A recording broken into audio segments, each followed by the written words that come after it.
দেখো কাবলি ছোলা আর মটর ভিজিয়ে দিয়ে ভেজানো ছিল, তো এই 3 ঘন্টা মতো ভিজিয়ে এর মধ্যে জলটা পাল্টিয়ে নিয়েছি। জলটা পাল্টিয়ে আমি প্রেশার বসিয়ে দিলাম নুন দিয়ে। আর প্রেশার কুকারে আমি ভিজিয়ে রেখেছিলাম, জানি আমার ওটা সুবিধা হয়। তো দেখো এই যে এই পর্যায়ে এই যে সেদ্ধ হয়ে গেছে, কাবলি ছোলাটাও হয়ে গেছে, আর মটরটার তো এই যে খোসাও বেরিয়ে হয়ে গেছে। ওটা এবার থাক, ততক্ষণ আমি এখানে ওর কিছু উপকরণগুলো রেডি করে নিই।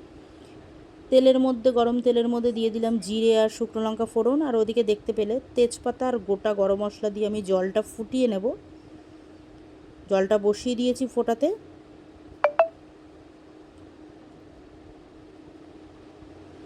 এখানে দিয়ে দিলাম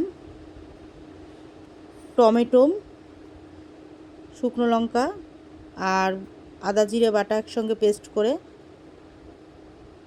আমি আজকে ছোলা বাটোরে করছি, কিন্তু একটু ভিন্ন ধরনের। এর মধ্যে দিয়ে দিলাম টক দই,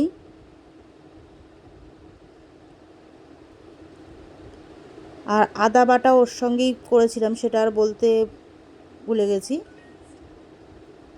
হলুদ গুঁড়ো দিয়ে দিলাম, কাসুরি মেথি। টক দইয়ের সাথে আমি একটু কাজু ফেটিয়ে নিয়েছিলাম, কাজু আর আমন্ডস, এই ফেটিয়ে বলছি সরি, পেস্ট করে নিয়েছিলাম। ভালো করে এবার সব মশলাগুলো আমি দিয়ে দিচ্ছি।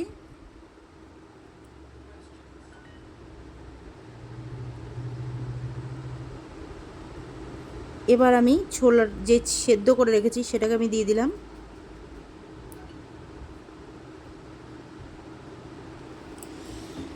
এত টেস্টি হয়েছিল এটা, সত্যি খুব ভালো লেগেছিল খেতে। এই ফার্স্ট টাইম বানাচ্ছি, একবার আমার এই রেসিপিটা ফলো করে তোমরা ট্রাই করে দেখো। যদি ভালো না লাগে আমাকে কমেন্ট করে অবশ্যই জানিও। দিয়ে দিলাম ব্যালেন্সটা ঠিক রাখার জন্য হাফ চামচ মতন চিনি, কারণ চিনি খুব বেশি দেওয়া যাবে না, একটু ঝাল ঝাল ভাব রাখতে হবে। এবার যেহেতু ছেলে খাবে তো তো সেই জন্য ঝালও বেশি দিতে পারবো না। আর আমার ঘরে একটু ঝালটা একটু ওরা কম খায়, আমি মোটামুটি খাই। তো দেখো এই যে এরকম মাখো মাখো থাকতে হবে। এবার যখন কষানো হয়ে গেছে কিন্তু, আর আমি এটা পুরো নিরামিষ করেছি, যখন এই পর্যায়ে যে মশলাগুলো কষে একটা মাখো মাখো ভাব হবে, তখন যে জলটা ফুটিয়ে রেখেছি সেই জলটা আমি দিয়ে দিলাম। পুরো জলটাই দেখতে পেলে, আমি কিন্তু ওগুলো কিছু আলাদা করে নিই, তেজপাতা গরম মশলা কোনো কিছু সব শুদ্ধ করেছি। ব্যাস ওটা হতে থাকুক, ততক্ষণ এখানে আমি ময়দার ময়মটা দিয়ে নিই। এখানে আমি বেকিং পাউডার, বেকিং সোডা আর একটু পরিমাণ মতো নুন আর তেল দিয়ে দিলাম। দিয়ে এবার এগুলোকে ময়ম দিয়ে নিচ্ছি।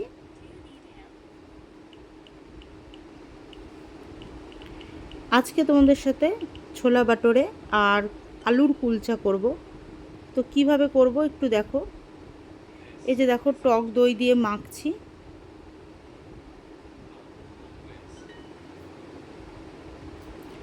দুটো রেসিপি দুর্দান্ত টেস্টের হয়েছিল, আর এই কুলচাটাও খুব নরম হয়েছিল। এই যে দই দিয়ে দেখো অর্ধেকটা মাখা হয়ে গেছে। এবার এর মধ্যে একটু উষ্ণ গরম জল দিয়ে নিচ্ছি, দিয়ে দিয়ে বাদবাকি পুরোটা মাখছি।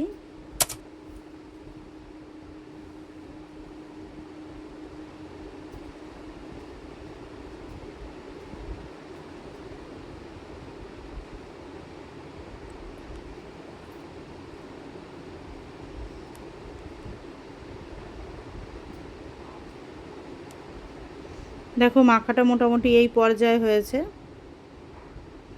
এবার এগুলো লেচিটা আমি একটু কেটে নেব।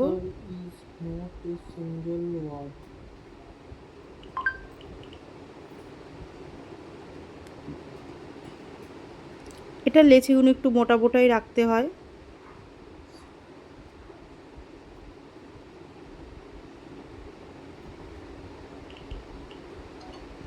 এরকম নতুন নতুন ভিডিও পাওয়ার জন্য প্লিজ আমার চ্যানেলটাকে একটা সাবস্ক্রাইব করে দাও, একটা লাইক আর কমেন্ট করে জানিও কেমন লাগলো, আর শেয়ার করে দিও। যারা ইউটিউব থেকে দেখছো সাবস্ক্রাইব করে দিও, আর যারা ফেসবুক থেকে দেখছো ফলো করে দিও, দেখো ছোলা বাটোরাটা আমার হয়ে গেছে। এর মধ্যে কিন্তু আমি গোটা বলছি, গরম মশলা আমি ব্যবহার করিনি।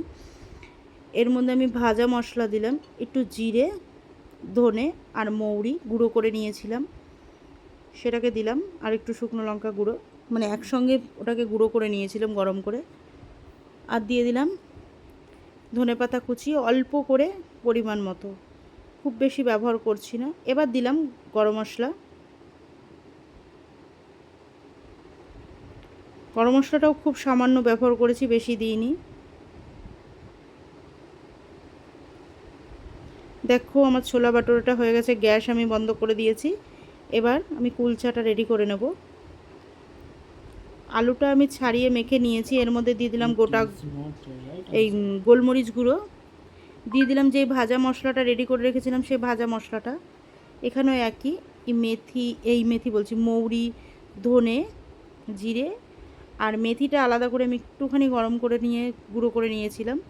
দিয়ে দিলাম ধনেপাতা কুচি, কারণ টেস্টটা তাহলে দ্বিগুণ হয়ে যাবে। দেখে নিলাম হাত দিয়ে একটু ঠান্ডা হয়েছে নাকি।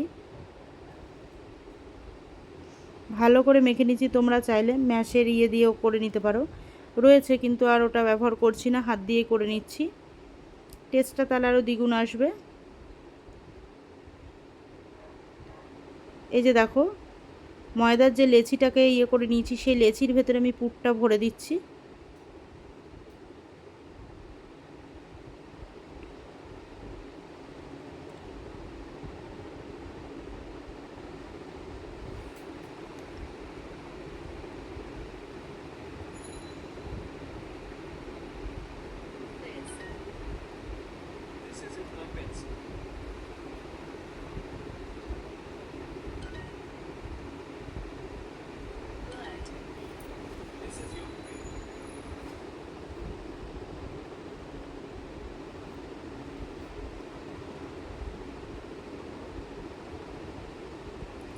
এবার এগুলোকে ময়দা দিয়ে আমি বেলে নিচ্ছি।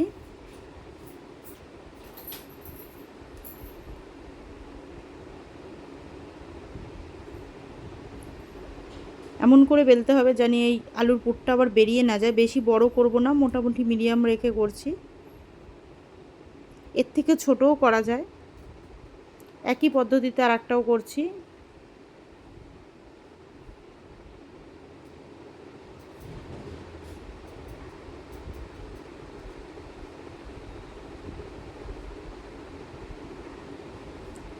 ঠিক একই পদ্ধতিতে আর একটা ওই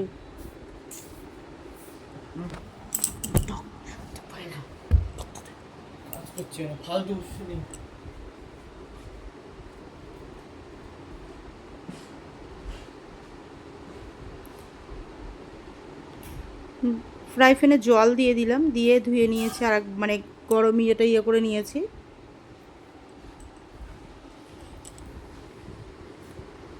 এবার এটা হতে হতে আমি আবার বেলে নিচ্ছি, এটা হতে থাকুক।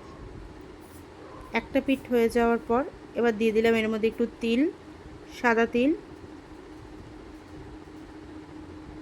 কালো জিরে,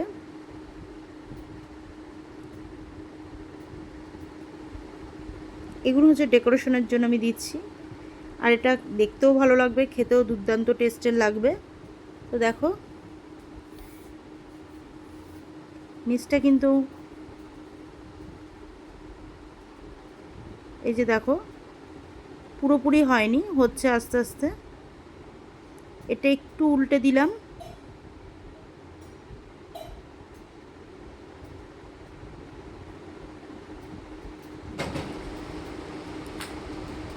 ঢাকাটা দিয়ে দিচ্ছি, সুন্দর মতন এটা হয়ে যাবে। জল দিয়ে দিলাম, জলটা এমন পরিমাণ মতো দিতে হবে যে জলটা যেন ওর সাথে টেনে নেয়। আর ননস্টিকের ফ্রাই প্যানে করাটাই সব থেকে বেটার হবে, কারণ জিনিসটা সুন্দর হয়। এই যে দেখো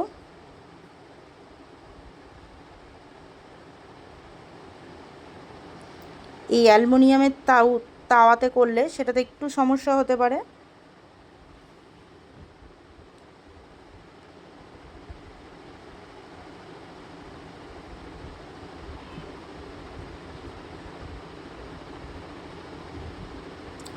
এবার তেল দিয়ে দিয়েছি, দিয়ে বাদবাকিটা ওই পিঠটা হয়ে গেছে জলটা শুকিয়ে যাওয়ার পর। তারপরে এবার এই পিঠটা করে নিচ্ছি। প্রথমবার করছি এটা, কিন্তু খেতে এত দুর্দান্ত হয়েছে।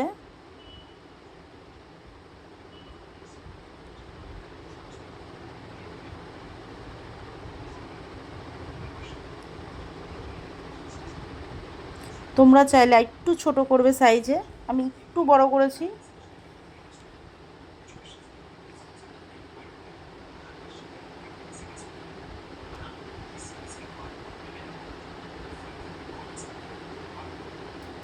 একই পদ্ধতিতে আর একটাও করে নিচ্ছি।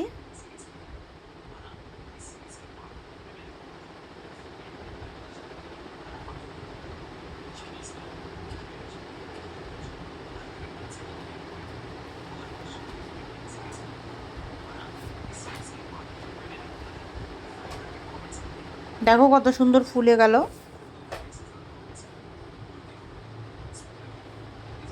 আর সেরকম পরিমাণে এগুলো সফটও হয়েছিল।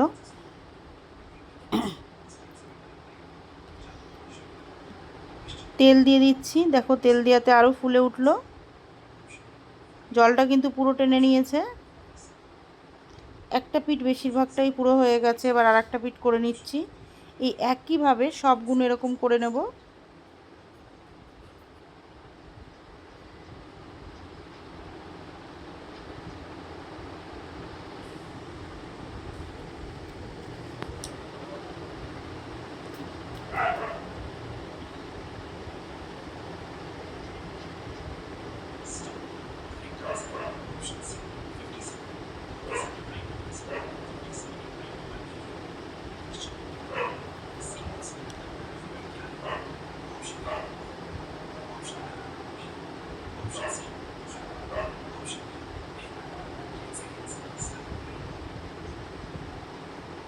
এটা হয়ে গেছে, তুলে নিচ্ছি। ঠিক আর একটাও একই পদ্ধতিতে দিয়ে দিলাম।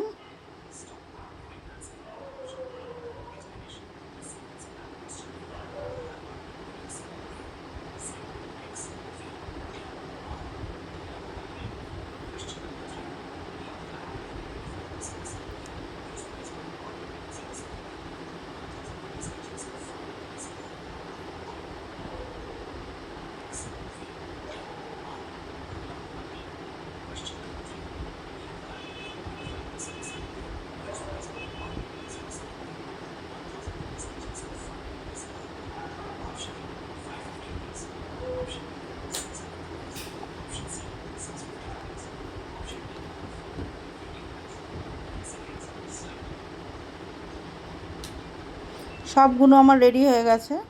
এই যে দেখো, একটু সাইজে আমি তোমাদের প্রথমেই বললাম বড় করেছি, তোমরা চাইলে ছোট করে নিও। আমার ছোলা বাটোরে আর